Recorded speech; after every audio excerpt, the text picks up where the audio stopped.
अस्सलाम वालेकुम वरहमतुल्लाहि वबरकातुहू। असी ना जी बहुत दोगली मुनाफिक कौम असी ना जी एज ए पंजाबी होने के नाते असी बहुत दोगली कौम हाँ। ਉਹਦੀ वजह यह है कि साढ़े लोगों के विच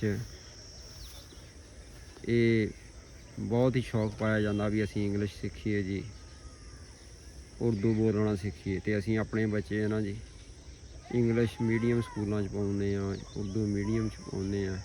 तो जोड़े बच्चे साढ़े उर्दू बोलते हैं या इंग्लिश बोलते हैं, असी उन्होंने ना जी बहुत ज़्यादा उन्होंने वाह वेला करते हैं। असी अपनी बरादरी के अंदर महल्ले के अंदर अगे पिछे ना जिथे भी है जी मेरा पुत जी इंग्लिश बोलता। तो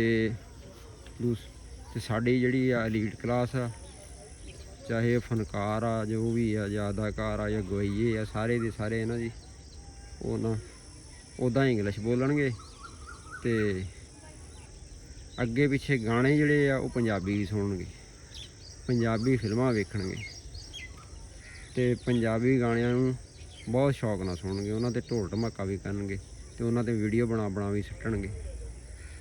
सानू इन्हां लोगों का बाईकाट करना चाहिए, तो सिर्फ पंजाबी जी साड़ी माँ बोली जबान है ना इनू प्रमोट करना चाहिए। तो पंजाबी किहड़ी गल आ जिहड़ी असीं पंजाबी च एक बंदे नूं दूसरे नूं समझा नहीं सकता, एक बंदा दूसरे नूं नहीं समझा सकता, ये किदां हो सकदी है।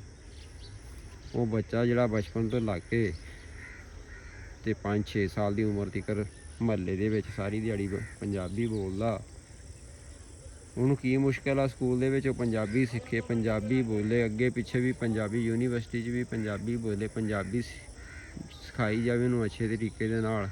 ते कि एक चीज़ आ मिसाल के तौर पर टेबल आ जी, इंग्लिश टेबल आ, तो बच्चे नूं पहलों पता लग गया बचपन च भी ये मेज़ कहिंदे आ इहनूं। तो वो कढ़ना की है तो पाउणा की है मैनूं समझ नहीं लगी।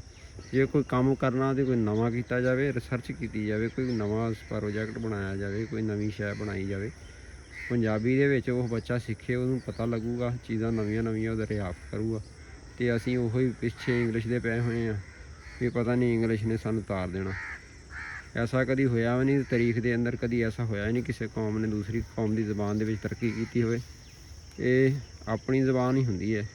तो सानूं एज ए पंजाबी होने ते फखर होना चाहिए। असीं पंजाबी घरां दे विच बोलनी चाहिए, तो बच्चों नूं पंजाबी जिहड़ी ना सिखाउणी चाहिए है। अल्लाह हाफिज़ जी।